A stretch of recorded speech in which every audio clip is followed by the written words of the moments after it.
Hello hi বন্ধুরা, আজকে একটা নতুন ব্লগ নিয়ে আসলাম।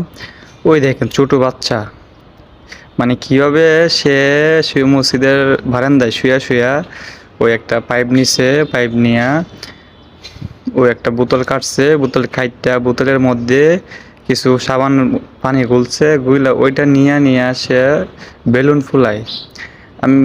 আমি বললাম যে তুমি যে এটি ফুলাইতেছো কেমন লাগতেছে, তোমার অনুভূতিটা কি? সে বলতেছে যে আমার কাছে অনেক ভালো লাগতেছে। আমি দেখলাম তুমি তো সবসময় এগুলো করো।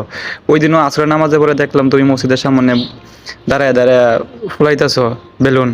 আজকে আবার কইতেছো আমার কাছে ভালো লাগে, আমার অনেক আনন্দ হয়, আমার কাছে শান্তি লাগে, ওই জন্য আমি করি। মানে মনের আনন্দে সে খেলতেছে, সে বেলুনগুলো ফুলাইতেছে। আসলেও মানে কার কিসে আনন্দ সেটা জানা যায় না। শৈশবে তো আমরা ওইগুলা করছি। সে বলতেছে যে আমি বললাম যে তোমার ভিডিও করে নিতে সাইড দাও, সাইডে দাও, আমাকে ভিডিও করে সাইডে দাও, সবাই দেখবো না। আমি তোমাকে ভিডিও করে সাইডে দিব। ওই যে দেখছেন কিভাবে সে বেলুন ফুলাইতেছে, কত সুন্দর করে। মানে তার মনে অনেক শান্তি, তার মনে কিন্তু দুঃখ না। ওই যে শান্তিতে না, যে কইতাছে যে আহা আমার মনে খুব শান্তি, আমার কাছে ভালো লাগে, ওইটি বলতেছে, মাথা লাগাইতেছে। আমি বললাম যে তোমার বাসা কই? বলতেছে বাসা ওই আশেপাশে।